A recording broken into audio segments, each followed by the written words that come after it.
Hey everybody, welcome to the Dungeoncast. I'm Will. I'm Brian. This is the podcast where we talk about everything Dungeons & Dragons, from organized orphans to oscillating orbs. And today we're covering optional rules. Again. The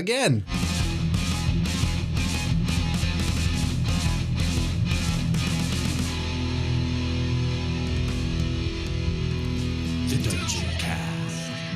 Hey Brian. Hey Will. How you doing today? I'm good, man. How are you? I'm doing all right. And I'm excited to finish off what we started in our last optional rules episode. And we have more to say. We have more to say. We have more to talk about. And more rules. After this, we're done. No more optional rules. Probably until maybe more come out. I don't know. Yeah. But I think I have like 6 or 7 pretty big ones to talk about today. Okay. So let's get into it. I would like that. The first optional rule that we're going to talk about is inspiration. Cool. I'm very unclear on how this actually works. Oh, really? Okay. So we don't really do that, you know? This is the first new optional rule that was really being touted when D&D Next was coming out. That became D&D 5e. Well, I mean, it's on the character sheet. There's a space for it. It is. It's probably the most well known and understood by the most D&D players. And for those who aren't familiar with inspiration, it is essentially a resource point that can be given at the DM's discretion to a player as a reward for role-playing their character well. Or whenever they want. But it's supposed to be around the idea of good job, above and beyond roleplay. I like what you did there with the voice. Yes, exactly. Stuff like that. And or like actually, rather than saying like, oh, my character gives a speech and rolling, a charisma check, actually doing the speech. Yeah, okay, stuff like that. So the idea is, being to give players an incentive to roleplay in ways that are true to their character, even if doing so leads to obvious negative repercussions. So things like, out of character, I'm pretty sure this door is trapped, but in character, my dude's a doofus. So right. I'm going to just try and jiggle the knob open. So it's incentive for players to do, because I kind of feel like that is that's kind of the way we should all be playing the game. Right. So I just feel like that's why reward a player for doing what is normal, kind of. But I know what you're saying, like when they get really into it and they're really giving it like their all, like, oh, that was dope. Like you did really good there. Like, here's an inspiration point. Right. Now, inspiration, it's not a rule we really use at the table. Mostly because we don't need to incentivize that type of role play at the table, because it's just the way we play. That's we sit down to do that.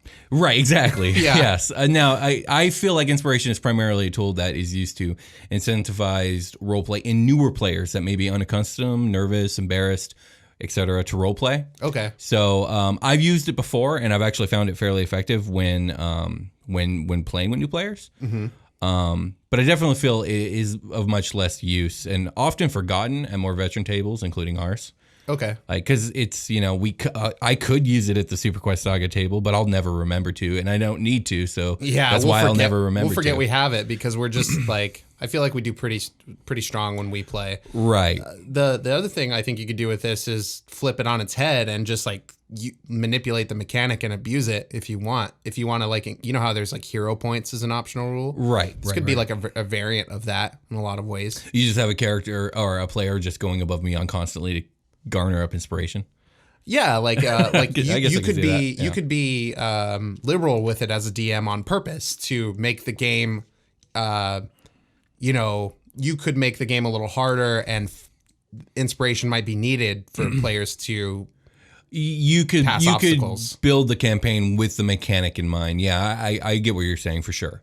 Yeah. Just to kind of round out how inspiration works, though, because we didn't really actually cover it, is the way you spend inspiration, if you as a player do have it, is by choosing to spend your inspiration when you make an attack roll, a saving throw, or an ability check. Doing this will give you advantage on said roll. So that's what inspiration is. You role play really well. The DM wants to reward you for doing such a good job. Guess what? You get to have advantage on whatever role it is that you want to do next. That you see fit as the player. Exactly. That's pretty powerful. And you can hold on to inspiration for as long as you want. That's cool. Yeah. Don't forget about it on your character sheet. Indeed. Okay, so... As a matter of fact, I'm pretty sure it's a pretty big prominent spot, like in like upper center on the character sheet. But I haven't looked at a character sheet in so long, I don't know. You don't do that no more. I don't do that anymore. I never really did much playing. I always did a lot of DMing. True. But yeah, any questions about inspiration before we move on? No, the spending, can you manipulate that roll even further to be like add a set modifier to your inspiration rather than rolling advantage? Brian, this is Dungeons & Dragons. You can do whatever you want. But yeah, that is not part of the optional rules, but I do like that idea. Although I find that advantage is such a sleek mechanic in and of itself. True. Advantage is so good. Although I've always been a fan of like flat bonuses, especially 4E in 3rd edition, it's flat bonuses for days. Right. Which gets tedious when you have like 19 of them. But I actually, since there's such a lack of flat bonuses in this game, I find it kind of fun and quaint when I see it. Yeah, what are flat bonus options? Like I know getting cover gives you like a flat bonus. The obvious proficiency bonus, that's one of your few flat bonuses. Right, you apply that to like cover, like you said, cover can be flat bonuses. Can you think of any other ones? I can't. Off the top of my head, I think assisting someone might be a flat bonus, but I'm pretty sure it just gives you advantage. I'd have to look into it. I always kind of do that at my discretion. It's a very good question, Brian, and I don't wish I had the answer on hand, but I'll look into it because now I'm curious. Yeah. I'm sure someone in the comments will let us know. Absolutely. But let's move on to the next optional rule, which is a very interesting one, and I'm not sure how I feel about it, but it's called plot points. Oh, I've read over that, I think. Yeah. Kind of lightly. I don't really remember what it's about. Can you tell me, Will? That's what my plan is. So this is an optional rule for groups that are really into the improvisational side of D&D. Okay. Of the storytelling, I should say. Right. Essentially, each player at the table starts every session with one plot point. And at any point in the session, they can spend said plot point to change the direction of the game's story. Ooh. Now, the Dungeon Master's Guide gives 3 options that the player can use when it comes to these narrative changes. Obviously, I think you can come up with a lot of your own, but the 3 that are provided are actually pretty wild. So the first option that a player can exercise when spending a plot point is titled What a Twist. Okay.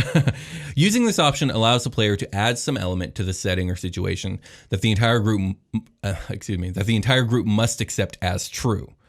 Something such as like the party found a secret door, or an NPC suddenly appears, or a monster turns out to be a long lost ally that's polymorphed into a horrid beast. And now everyone has to improvise and be like, oh yeah, this is true. So it's a lot of like yes and yes but, which is cool. That sounds like a lot of fun. It also sounds like it would stress me out as a dungeon master. Well, I mean, you need to buy into that. If this is what you're going to do, right. You need to lean in and yes, exactly. And it sounds like it'd be a lot of zany fun. We do some yes and after every short rest. It's true. Or we try. We try to.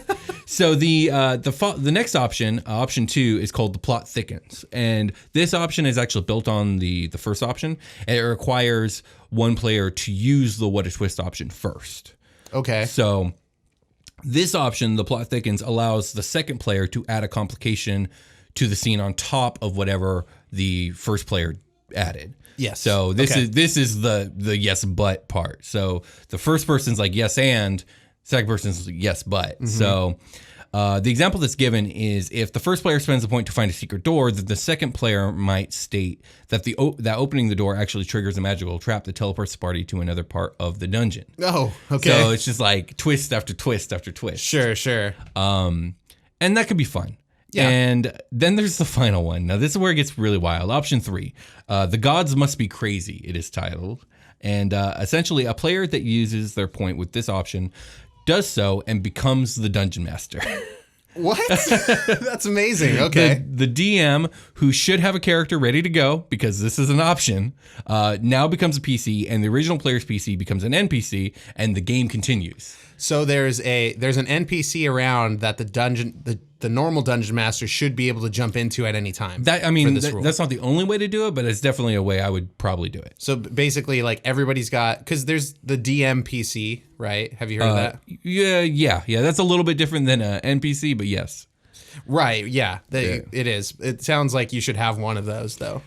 Yeah, I think in this it would be very, very extraordinarily appropriate, which is not something that is ever appropriate almost ever anywhere else. Unless you improv that too, and then everyone just agrees that you were there the whole time and weren't having much of an impact. That doesn't sound like as much fun. No, that's not as much fun. That's not as much fun. Because when you're already dealing with this level of improv, you got to be able to suspend your disbelief to the best of your ability. And why make the job harder for yourself by doing hand wavy stuff like that? I think most DMs usually have like their main NPC character that they tote around with them. Like, I mean, it's difficult. I know that's your style. I think it's difficult for ongoing campaign to happen without NPCs kind of accruing around the party. Yes, because like that's just gonna like probably naturally happen. They make allies, they make enemies. Yeah, exactly. You roll with that. Yeah, exactly. So if you make an ally and you convince them to come with you, well, there they are, and now you have to roll extra die in combat. Yeah, and for example, with Super Quest Saga, it's like, well, you got two situations that have caused NPCs to stick with you guys.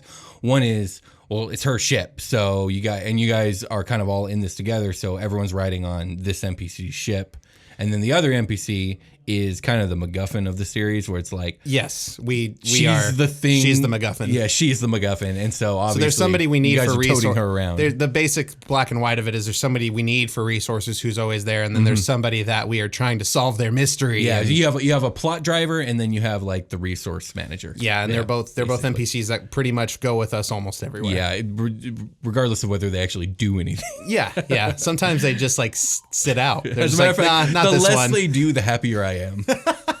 Fair. So, any questions about plot points before we move on? I think I'm going to incorporate it in one of the games I play on the side. I think that is an excellent decision. Yeah, and see how that I know runs. the game you're talking about. Yeah, that sounds hilarious. It's already an improv game, so we might as well. Okay. Yeah. So let's move on.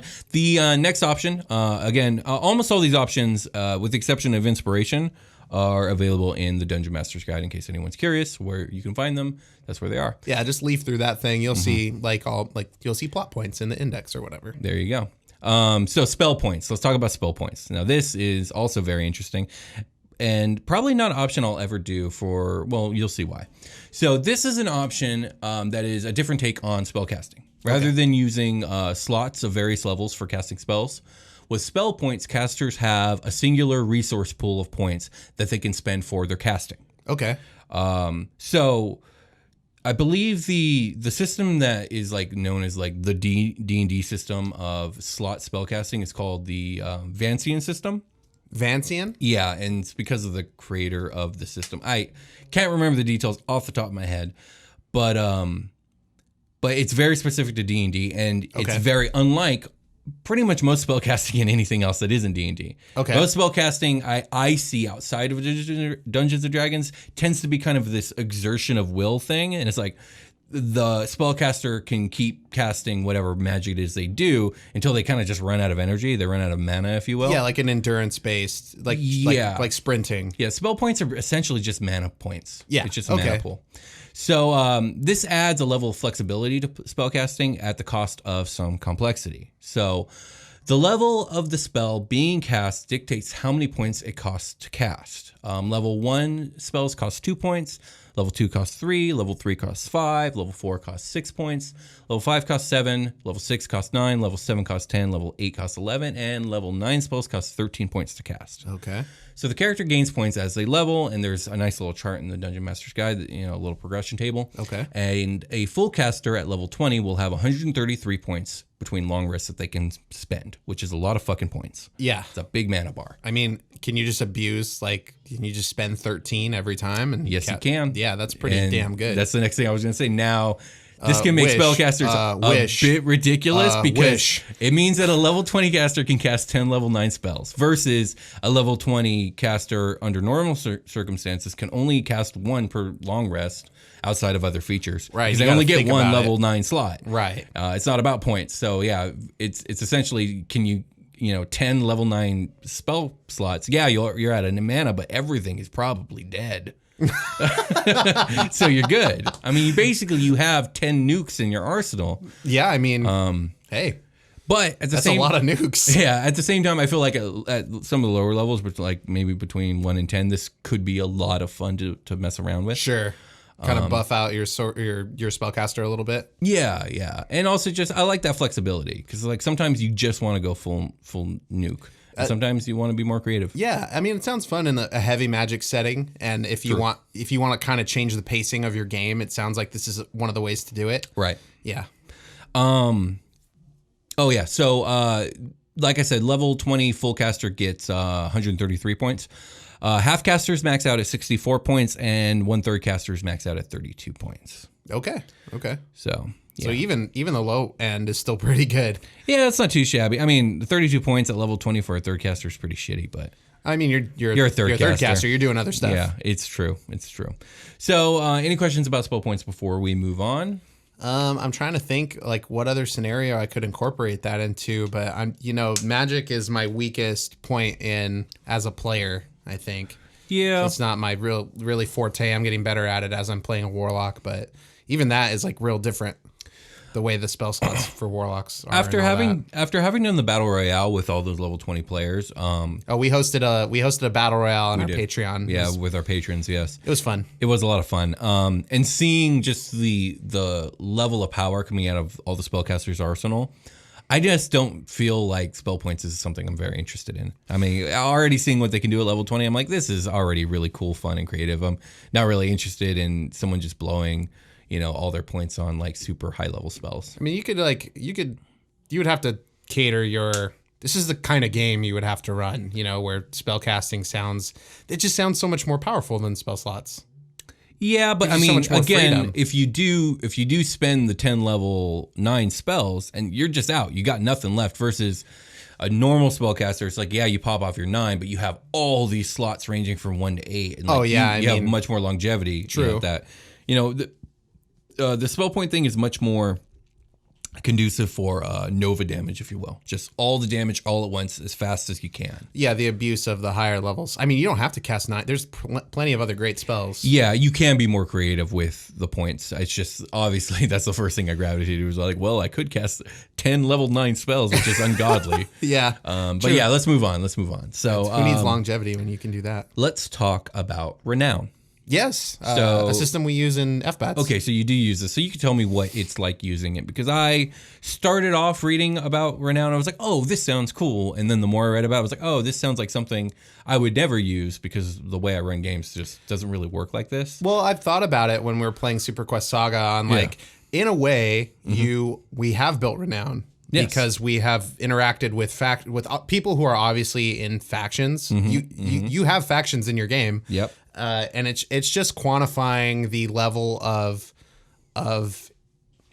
yeah. Oh, I know what you're trying to say. Yeah, I'll cover that too. But if you were to put numbers to who we've interacted with to see how much they like us and how much pull we have with them, you can quantify that. Yes. And then you rank up as you gain points. Right. So I only use a system with one I only keep like hard track of one faction in FBATs, and that is the players. So I guess I should just do a quick explanation. Yeah. Flashbang and the Surgeon is a superhero game. I've talked about it on our last optional rules episode because I use a lot of optional rules in it.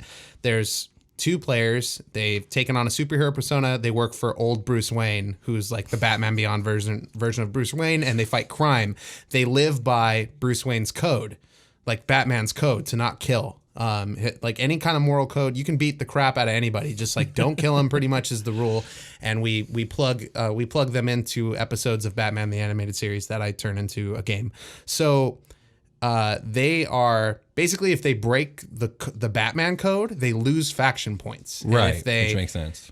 As they gain faction points, they gain access to a special shop that I included in the game. See, that's a very good implementation of this system. Like, that's really good. Yeah, I love it. It's like, okay, we level up, and I quantify their faction points every game. So they earn them by beating up bad guys, pretty much, and then completing the goal. How many bad guys you beat up today? Yeah, like, did you catch that guy? Like, they've missed out on faction points because they worked out a deal with a bad guy one time. Oh, wow. I was like, okay, you don't get those faction points. And they were like, that's cool. It was Catwoman. Yeah. Oh, okay. So that's like, cool. They ended up doing the Selena Kyle thing, like, a little different than Batman would.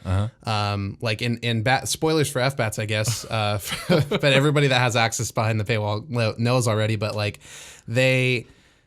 instead of, like, in the show, Batman puts Selena Kyle in jail, and she gets out. Does. She gets out. She does. Yeah, and she gets out as a normal person. Like, I think she does it the right way, and then she ends up going back to jail again. But they worked out a deal and, like, didn't put her in jail. Oh, they were like, very not Batman-like. Well, but also very Batman-like. Well, my Batman character was like, she needs to go to jail. Right. And that's why they didn't get those faction points. But they were able to justify not putting her in jail to him. And he's like, you know what? I wouldn't have done that, but I have to trust your judgment. Right. So it's like you don't lose renown, but you don't gain it. You didn't either. gain any. Okay. Yeah. He's like, this one's kind of rough. We got to keep an eye on this. Right. But it did hurt them in the faction a little bit, but they had gained the faction's trust at that point. That's pretty late in the series. It's like 8 sessions deep or something. Yeah. Okay. So before we continue with your experience with Renown, let's actually explain Renown. So Renown is an optional rule designed for tracking a character's standing or reputation with a particular organization, faction, or population at large. Renown is a numerical value that represents this reputation and increases or decreases based off how the character curries favor or causes ire towards said faction or organization. Characters with high renown gain benefits, including ranks, titles, access to resources like your shop that you were just talking about, / perks within the organization. Renown points are to be given to characters at the DM's discretion. In your case, you have a really good system of like, were you a hero today? Or did you act not like a hero? Yeah, were you not like a hero. Exactly, yeah. Basic. Now, there is not a hard cap to the amount of renown a character can have, but the scaling that was shown in the examples in the Dungeon Master's Guide seemed to range from 0 to 50. Which is, I think I have a more. Range. I think I found that part lacking, and I went and found somebody's homebrew like scale online for their renown system, and I manipulated it to something that would fit what I was doing. Right. So I've kind of I've lifted the way. Basically, I needed the points to scale a certain way for the show, and I tweaked it to do that. Right. And the next thing I was going to say is it is also up to the Dungeon Master to decide at what renown milestones new ranks and perks can be accessed, which it sounds like that's exactly what you did. Right. I have an Excel sheet, and when they make rank, I highlight it. So my struggle was like, what if they do something bad and they lose all this renown? Do I have to go back and take this renown away from them, or are they locked in once they breach a threshold, and then they have to earn that renown back before they get to the next threshold? And then I was like, you know what? That's not realistic at all. And I threw that away. Right. If you fuck up, and you're going to get told you fucked up, and there are going to be consequences. Yeah. No, I think you definitely got that right for sure. So I like this idea in theory. Okay. And you've actually made me kind of change. You've changed my mind a little bit. I was like, okay, I could see how implementation of this could be really cool. But for me, the amount of DM discretion that's on pretty much every aspect of this mechanic kind of makes me wonder what the point of the arbitrary renown score is. The DM decides how it scales. The DM decides how a character can move it up or down and by how much. And what, if any, milestones or limits there are. This is essentially, in my head, it's one step away from not being a system at all. I would just, like with Super Quest Saga, I would rather just not use this and decide for myself if characters have gained any of these ranks / perks based off game events. Yes, so Saga is not the game for it's and the thing is, most games I run are very plot driven. Yes, and thus the story would dictate who feels what about who, you know what I mean? Yes. And the points just really wouldn't fit. But in FBATS, it seems like it fits perfectly. It fits really well, it sounds like. Oh, it's perfect because the players are constantly being held to the standards of other people. Right. And they're deciding where they fall in line with that. I'm not Batman, so how do I deal with this? There are variations in the way they deal with situations that changes the outcome of what happened in the Batman episode. Mm-hmm. And it's something that we I take that piece and plug it into our story, our personal story that is developing, and we flow from there. But the one renown score we have, it reflects on how does the city feel about you? How does the government feel about you? Basically, when Ravnica came out, I was like, oh, the renown is perfect for Ravnica because I think it's all guilds, right? It is. It's all guilds. And that's I think that's the perfect way to look at it is hey, definitely. I want to get in with a thieves guild. I have to do things to gain their respect. And as you do that, you earn the renown points you gain are representations of those milestones in plot. Right. Where you're like, oh, I broke into this bank and stole a thing and I proved it. And they were like, oh, that's cool. You you got some in with us. Hey, nice theft, bro. nice hey, thieving. Good lock pick, dog. It kind of works like that. It's like, oh, that guy picked lock good. Maybe we let him in Thief Guild. Right. And yeah, sure. If you gain enough renown, you could technically become part of the Thieves Guild based on, and you can like be upfront with your players. Like, this is how much renown you have. This is how much you need. Yeah. These are the types of things. This is who the guild is. You know, right. I have to keep track. There's a guy that works for a construction company run by dwarves in FBATS, and he has renown with them because if he's superheroing at night and still working his day job, and they find out, that's a bad beat. Right. So like he's got to be careful with that. But he's in good standing right now. It's just like those are the types of things I think you need to think about if you're doing renown stuff. Right. It's like if I have all faction based. I mean, you could overlay this onto Saga, but it would change everything. It would change the way we play the game. It would change the way that the game feels for sure. Right, because you're trying to achieve this quantified goal by obtaining points. So you're more driven to like do the things based off of the faction system than just role play. Yeah, and that's the thing. I do think that the way that we tend to play at Super Quest Saga table and any table I run, it's a lot of the mechanics get left at the wayside. Our games are way less about mechanics and more about like just playing the story and see what happens. Yeah, so it's just all about what you're sitting down to do. True. Really. And with that being said, let's take a short rest. Mm-hmm.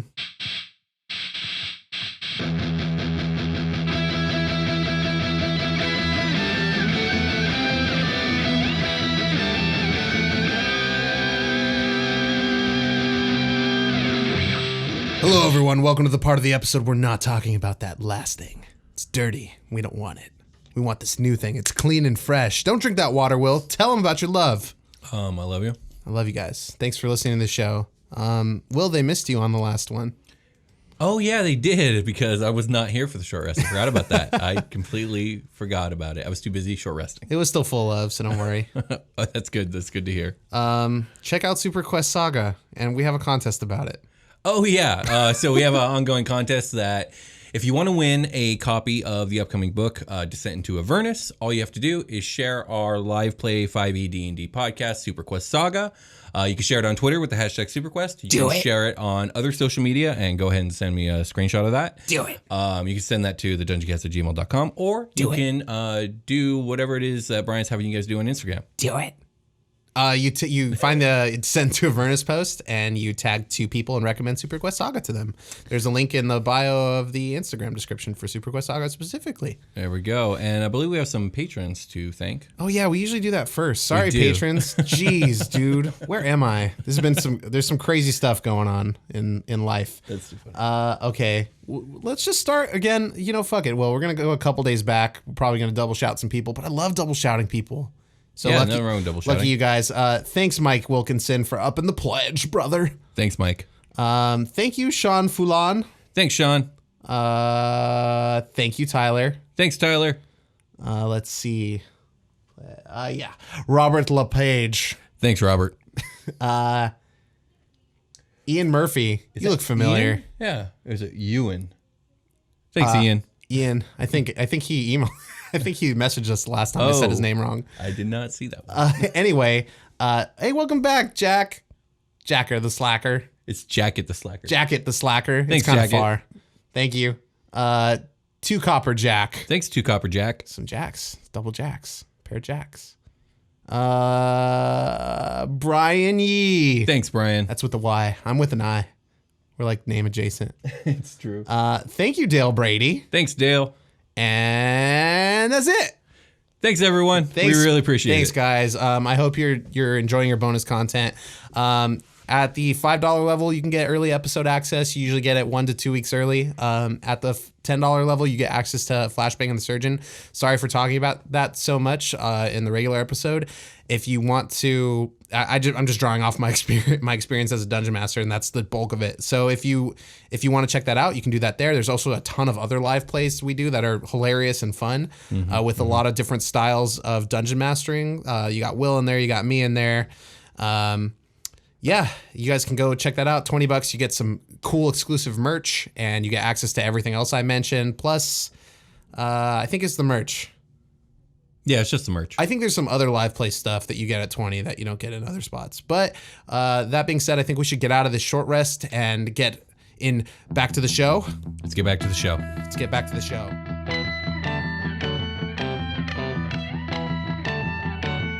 The return of us. We've done it. Indeed, we have. We've returned. So we have a few more optional rules to talk about. And the first one I want to bring up on this end of the short rest is loyalty. Okay. Now, this mechanic has some similarities to Renown, but it's a bit more structured than Renown was. Remember, I was talking about how Renown is so much is left up to DM discretion. Yeah. Loyalty a little bit less so. It's a little bit more simple too, though. Okay. Essentially, this is an optional rule that can be implemented to measure how far an NPC will go in order to protect or assist members of the party. Oh, okay. This NPC loyalty is measured with a loyalty score that exists on a numerical scale from 0 to 20.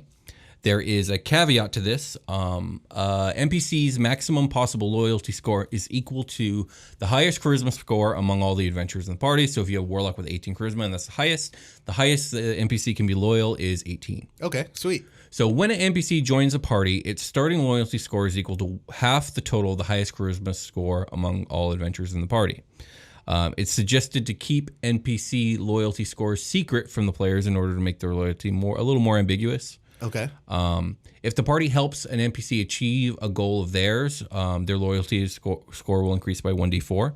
If the NPC is treated particularly well, like maybe, I don't know, given a nice gift or a feast in their honor, their loyalty will increase by 1d4. Rub their feet after a long day of adventuring. There you go. Yeah, I definitely would have wanted to implement the loyalty score if we had gone through with D'Artagnan having a retainer. Oh gosh, that would have been hilarious. That would have been cool. I just thought of a bard with a high charisma, high strength bard that gives massages. Yeah, that sounds awesome. That does sound fun. If the party acts in a manner that is counter to the NPC's beliefs or interests, the loyalty score will decrease by 1d4. And if the NPC is outright abused or endangered, their loyalty will decrease by 2d4. A loyalty score of 0 means that the NPC is no longer loyal and will likely part ways as soon as possible. That fight was too crazy. Fuck y'all, I'm out. A loyalty score of 10 or up, the NPC will risk life and limb for the party. Loyalty score of 1 to 10, NPC's loyalty is a bit tenuous. Okay. So pretty simple. I would love the ongoing gag of like every time an NPC hits 0 on the loyalty, fuck this shit, I'm out. Yeah, just bounce. I can see that. Just do that every time. Yeah, absolutely. No words. Fuck you guys. I'm out. So any questions about loyalty before we move on? It is very simple. It's kind of a weird. Is that necessary? No, I mean, it's optional. Obviously not. But yeah. No, it's not necessary. I think for me, this is a good option to implement if there's someone for hire with the party. I like it with the idea of like a player getting a retainer. That seems more right. Like only sometimes. I would not use this in Super Quest Saga. Like this loyalty factor just isn't a thing that would work with Victoria or Primina as your tag along NPCs. Like you guys are a close knit group. Yeah, there's more than loyalty going on. Yeah, exactly. There's like an intangible need. There's also a tangible need. This seems like it would be way too ambitious to blanket this mechanic over all your NPCs. That and just to kind of narrowly a pain in the ass. Like, hey, you have something where it's relevant and it's kind of like a gray area on the role play of it. So let me just incorporate the score. Right. And that will kind of, especially if you have a player that's a little testy about it all and would be upset if they lost this character. Like, you can't take my retainer away from me, blah, blah, blah. But if you repeatedly treat them like shit, then maybe... Yeah, you've quantified why you don't deserve this retainer. Yeah, and that's a cool cleanup tool for a dungeon master with some troublesome stuff, or it's just fun, like, to tag on to somebody in that category. Seems good. All right, well, let's move on to some more tactical style optional rules. I got 3 of them to talk about today, and the first one we're going to talk about is flanking. Oh, yeah. Now, this is one I didn't realize that was optional. It is optional, and it's one we tend to use. Yes. It's a carryover from previous editions. Essentially, if 2 characters are adjacent to the same enemy but on opposite sides of the enemy, they will have advantage on attack rolls. To me, this rule just makes sense. It's like if one person has a person attacking them from the front and a person attacking from behind, they're gonna have advantage on that attack because like what's that person gonna do? They can't be defending in 2 directions at once. Yeah, I always kind of thought it was weird. I feel like the person just on the backside should be the one with advantage. That's if you do facing. Remember that normally facing isn't a thing in D&D Tactics, although it's the next optional rule I am going to talk about. And generally the idea is that when a character is in a space, they are generally taking up all the area by being aware and turning and like being aware of all things around them. Yeah. So like an elbows out 180. In the moment of a person's attack, yes, the enemy's probably facing you. But throughout the round, they're not necessarily facing you. So that's why both people get advantage because, again, this person's having to focus in two places at once rather than just one. I honestly can see it both ways because, yeah, like you want to like you do a strike and then you're like turning back and forth to try and mitigate. So, yeah, I kind of. Yeah. If you want to do facing, you can. It is the next optional rule. And but let's get into it. So if you want the precision of knowing which way a creature is facing, consider this the optional rule. Whenever a creature ends its move, it can change its facing direction. Each creature has a front arc, the direction that it faces, and a left and right side arcs, as well as a rear arc. A creature can also change its facing as a reaction when any other creature moves. A creature can normally target only creatures in its front or side arcs. It can't see at all into its rear arc. This means an attacker in the creature's rear arc makes attack rolls with advantage. Holding a shield, shields only apply to the character's bonus AC only against attacks from the front arc or the same side arc as the shield itself. Oh my gosh. Yeah. Okay. For example, a fighter with a shield on the left arm can use it only against attacks from the front and left arcs. All creatures have every type of arc, or not all creatures, not all creatures have every type of arc. For example, an amorphous jelly could treat all of its arcs as front arcs, which makes sense to me. It has no front. It is all front. It's all back, baby. Well, a Hydra might have 3 front arcs and only 1 rear arc, which also makes sense to me. On squares, you pick one side of a creature's space as the direction it is facing. Draw a die. Oh, yeah. And this just kind of like the rest of the rules, because I was reading that verbatim, the rest of the rules just kind of draw how you designate that on the grid. Like you draw like a line of basically where are they facing? Where are their arcs? This sounds like a fucking pain in the ass. I would never do this. I mean, doesn't this kind of give back to a little bit of what 4E took away, or what 5E took away from 4E in the tactical side? 4E never did facing. Nothing like this. No, not at all. Well, I know that like the tactical. Yeah, 4E was definitely more tactical, but it was more tactical in the sense of like different powers had different tactical effects that you had to account for versus like this facing thing would literally come into play every single turn. It would slow combat down to a sluggish pace because every turn it's like, okay, who's facing where? Okay, you're facing this way, so my guy's going to approach from this angle so I can take advantage of your right side since you don't have a shield over here. Well, I think I think you're taking a subjective viewpoint on that for the way we play. Oh yeah, no, this is definitely a very attractive rule to people who like war game style of battles. Yeah, because I could see like if you're combat oriented game, that could get slow and boring. But if you have this extra layer here, it might give the tactical, like it's about the tactical side, and this would grant a lot more depth to that. Yes, and also again, if you're focused on more combats making like real world parallel sense, to the highest degree, then you're going to want something like this. Because like you said, based game. Like you said, like this makes more literal sense versus the whole just advantage by flanking kind of deal. Right, because a buckler shield doesn't protect your whole body. Like no, like if you get hit from the left side and your buckler's on your right, it kind of just makes sense that you're not going to be as protected with the +2 or whatever. It comes down to how you interpret combat in D&D, whether it's like everything's literal and everything is quantified versus like this is more along the lines of like rules we use to cinematically describe a combat. Yeah, like more. I've used theater combat before. It's a lot of fun. It's so much fun to just like let your guys smack the crap out of everybody, pretty much. Right. It's all. I guess it's just all relevant to what you're doing, which is what I continue to say over and over again. Right. These are all optional rules. Indeed. So the last tactical rule I want to talk about is called diagonals. Diagonals in D&D are a different way of measuring movement that is more accurate to real life geometry. Normally in D&D, movement in any direction is measured in equally in units of 5 feet. 5 cubes. So simple, but not accurate. Using this rule changes that and measures diagonal movement on a battle grid differently. So for the first diagonal square traveled, it only counts as 5 feet.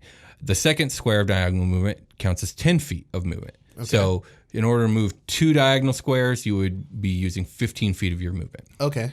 For every additional square move, the measurements interval between 5 and 10 feet. This form of diagonal movement is a holdover actually from 3rd edition, and also Pathfinder uses this as well. Okay. So it actually makes more geometrical sense to do this, but it can also just be a little tedious. Down. Yeah. I usually don't worry about it. Yeah, it sounds like if you're doing the last optional rule, you're probably doing this one too. Yeah, I mean, if you're doing facing, you're probably also doing. Well, I guess if you're doing facing, you're not really doing flanking because they do. What's the word? They do kind of counteract each other. But I think if you're doing facing, you're probably doing diagonals too, because that's the kind of person you are. Yeah. So, any questions about any of these tactical options before we move on? I'm just trying to imagine a game in which this is how I play, and it just sounds more like a war game. Which brings me to the point of why not just play a war game? Maybe you want to play D&D. Maybe you have like long chunks of role play in between your long chunks of combat. Maybe. I don't know. Could be. That's a good question though. Why not just do the other thing if that's what you're trying to do? Right. Yeah, I'm sure there's a reason. There's a reason it's written as an optional rule. This is true. Get at us in the comments if you do this. So let us know. We have 2 more options to cover, and the next one I'm going to cover is called massive damage. So massive damage is an optional rule that makes it easier for creatures to be felled by massive damage. Okay. So when a creature takes damage from a single source equal to or greater than half of its hit point maximum, it must succeed a DC 15 Constitution saving throw or suffer a random effect determined by a roll on the system shock table. Ooh. For example, a creature that sounds threatening. I know. For example, a creature that has a hit point maximum of 30 must make a Constitution save if it takes 15 damage or more. And the system shock table it's a D10 that you roll. Okay. And there are 1, 2, 3, 4, 5 possible effects. If you roll a 1, the creature drops to 0 hit points. Rather than just half, it just dies. Cool. Okay. And it does die because it's not stable. Because the next effect is if you roll a 2 or 3, the creature drops to 0 but is stable. Okay. 4 to 5, the creature is stunned until the end of its next turn, which is pretty devastating. Yes. 6 or 7, the creature can't take reactions and has disadvantage on attack rolls and ability checks until the end of its next turn. Also devastating. Yes. And finally, if you roll 8 to 10, the creature can't take reactions until the end of its next turn. Now that's less devastating, but still effective. You give your enemy a concussion. Now, there are things about this that I like and things that I don't. I like that there is a bit of realism to this. If you do something so massive in damage to another living being, people's bodies go into shock. People die. People freeze up and stuff like that. And creatures too. Like people that fall over when they get shot. Even though they didn't get shot in the leg. Exactly. And so I kind of like that. Plus, it's always fun to when a paladin, for example, because they're really kind of nukey characters, when they nuke with their divine smites and all that other stuff, this being a possibility is a lot of fun from a player standpoint. But the thing I don't really like about this is I think it's a little too easy to exploit because I've seen what players can do. A single source of damage that is greater to or equal to half its hit point maximum. Okay, so you could do that. You could do that. If this is in effect, you would exploit it. Yeah, and honestly, I've seen some massive damage from some characters, so I don't know if I would ever implement this, but I do like the idea in theory, and it does sound fun. Maybe you've got a 3-man party and you're DMing for a 4-man party, and one of them is a paladin. Maybe you could just I don't know. You could probably set it up so it's balanced. Yeah, I'm sure you could.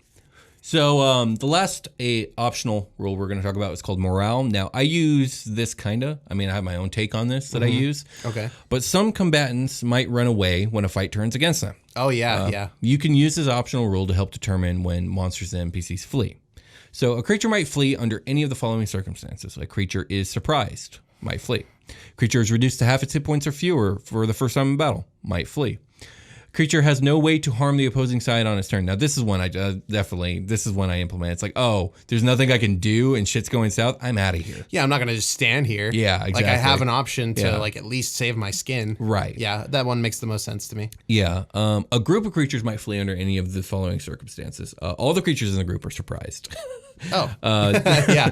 The group's leader is reduced to 0 hit points. Now, that's another one I use.